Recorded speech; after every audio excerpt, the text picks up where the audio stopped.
Now at 10, the pedophile files. Tonight, pages upon pages reveal even more sex abuse in the Boy Scouts, some happening right here in Utah.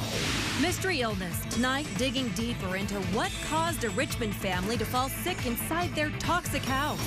Whoopies, whoops. The View co-host gets shut down asking Ann Romney about her faith. The breast cancer battle. Tonight, new technology that's helping detect one of the top killers among women. A life-saving leap. Tonight, a firefighter makes a near-death jump to save a distraught man and his child.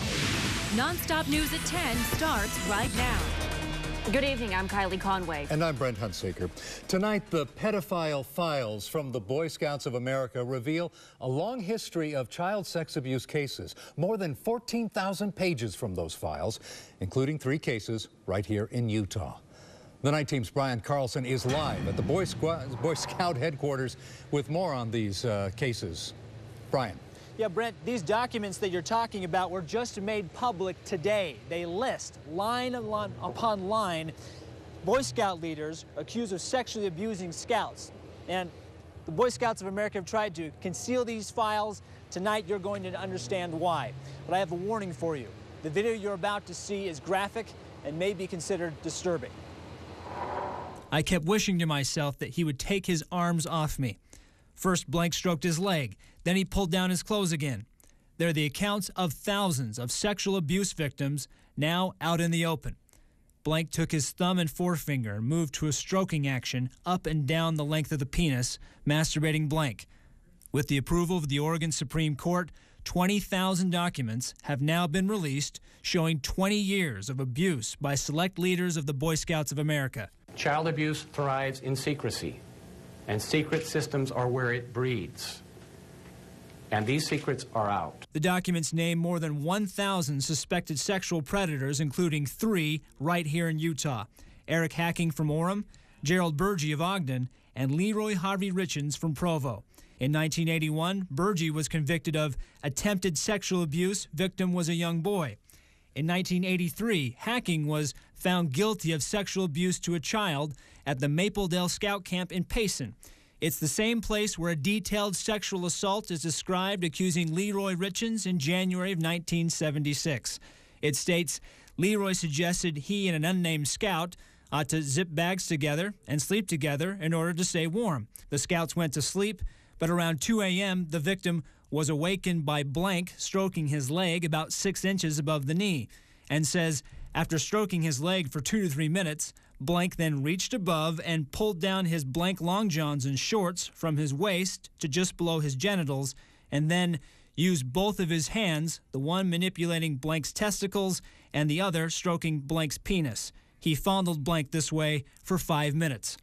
The Boy Scouts of America fought to conceal these documents, claiming keeping information confidential encouraged victims to report what was going on. I think it was terrible, and when I read about it, at least the fact that they had sat on these files, I was pretty shocked.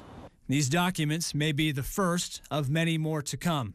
A lawsuit in Texas is in the works, asking even more records to be released. Now, if you're wondering when additional documents are going to be released, you may not have to wait long. The LA Times has already got a jump on documents it claims stretch out to 2004. It claims they show a total of 86 abuse cases here in Utah that have happened over the stretch of at least 40 years. Reporting live here in Salt Lake City, Brian Carlson, ABC4 News Night Team. Now an ABC4 News exclusive. The Toxic House. Tonight, we're digging deeper into a Richmond neighborhood, making a family so sick they've been forced to move from their home. We first told you about the Franson family last night. They started getting sick last year. Now, doctors and specialists couldn't figure it out, so the family had their home tested for carbon monoxide, mold, gas leaks, and radon. It all came back normal. And still tonight, more than 1 year later, there are many unanswered questions. Your home should be your haven, you know, and if you don't have a home to go home to at night, how do you feel? It's horrible. Tonight, ABC4 News went looking for answers. The Night Team's Christina Rendon with a closer look at this mystery. The Franson family is beyond frustrated, trying to figure out what's making them sick. I was questioning whether she even had a stroke. because of her symptoms seemed to follow kind of along those lines. As sick as Karen got, it was nothing compared to their son Josh. The 16-year-old autistic boy nearly died. When I first started getting dizzy, it lasted 5 seconds and then came back for another 5 seconds. Then it got to where it lasted all the time. This all happened around the same time the family's basement flooded last spring. They cut this hole to pump water out. When the water was gone, gases like carbon dioxide started seeping in. If you were down in the hole, it would probably make you ill. The health department confirmed something strange was going on. If you get down on the ground, you can still smell chemical in the ground here. Karen and her family suspect the problem may come from empty pesticide jugs that used to be stored right next to their home. A lot of times the door was propped open. There was no poison signs posted on it at all. The Department of Agriculture sent out an inspector who found no pesticide contamination and no reason to test the soil. Because we do have a lot of empathy for the Franson family. You know, it's a sad situation, and we would like to do what we can to help them. The family wants to believe that, but they feel every agency they've turned to has ignored them. They've spent thousands installing an air filtration system. Really, we're just using it to try and draw air out from under the house. It's been more than a year without answers and without a place to call home. It's an unfortunate situation to have them not being able to be in their home and to have them and their children being sick. And we'd all like to find the solution to the problem. No one more so than Josh. The Fransons say the teen is desperately homesick and wants a normal life again. I hope we can move back in someday. A year ago, I thought we'd be able to, and we'd be able to clean it up and take care of, but now I don't know if it's ever going to be safe and if we'll be able to come home and not have people get sick. Now, the Department of Agriculture and Food plans on sending out an inspector again, this time to take samples inside and outside of the Franson home. That will happen next week, and you can count on us to stay on top of those developments. We're live in studio. Christina Rendon, ABC4 News 19. ABC4 News going non-stop now. Tonight, a grandmother is in the hospital after a terrible accident this afternoon at 53rd South in Murray. Police say she was going too fast as she came off I-15, lost control on the off-ramp, the car flying into a belly loader. Crews spent more than an hour working to free her. She was taken to the hospital in critical condition. 2 children also in that car were taken to the hospital. They were doing better, though. They're expected to be okay. Another passenger just walked away. Back in Salt Lake, a family still searches for answers after their son was killed at the Smiths Express. It was breaking news last night at 10. 62-year-old Alfredo Montoya got into a fight with another man at the downtown store. Then he collapsed by his car. The family of Montoya recently had a stroke and suffered heart problems. Police are awaiting autopsy results to see how he died. Are you ready for another Olympic bid? Well, today, the Utah Olympic Exploratory Committee sent a recommendation to both Mayor Ralph Becker and Governor Gary Herbert, saying it would be best to go for the Winter Games of 2026.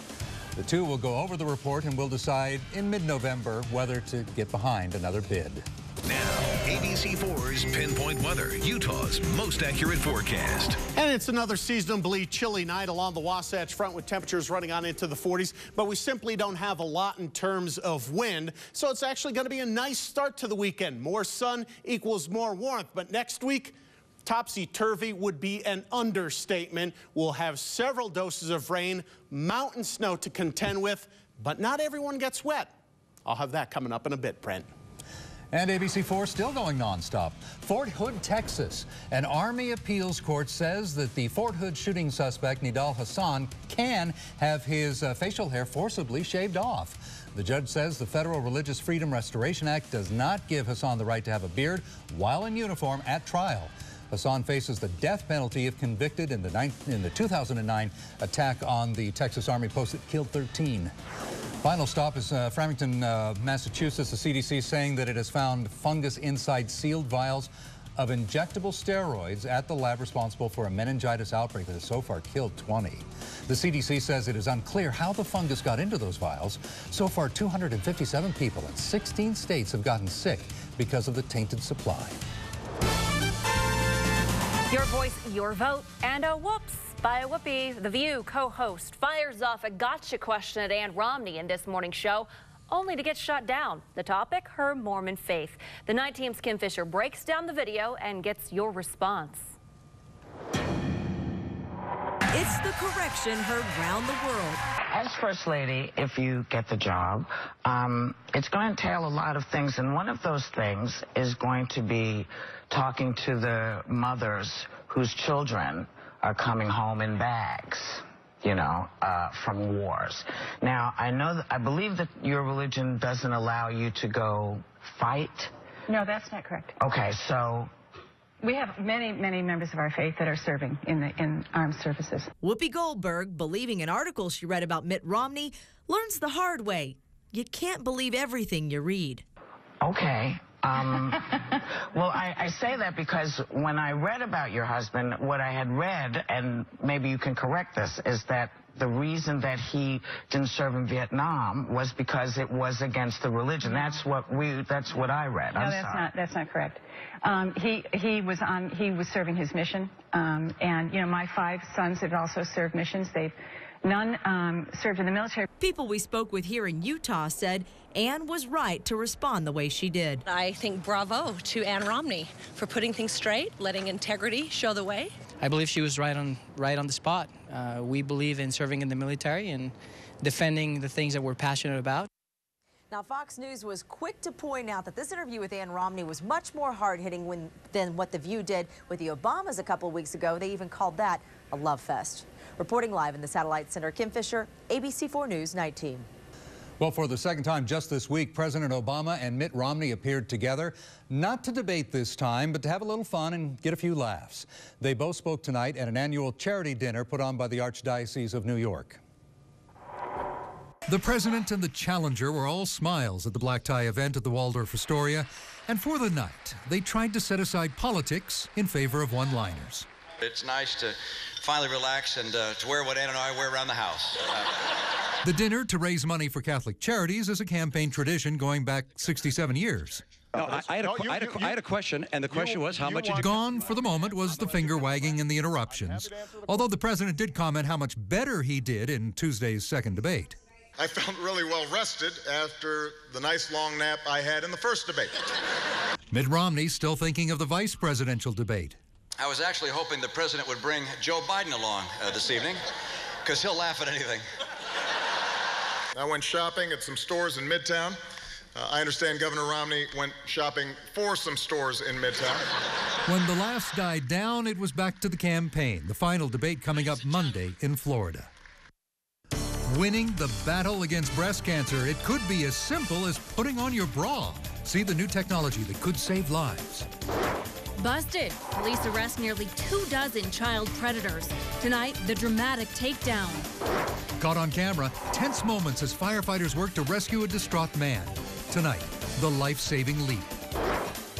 It may very well have been chilly over the last couple of nights, but come this weekend, it's warm enough to grill outdoors. Non-stop news on ABC4. Back in 90 seconds.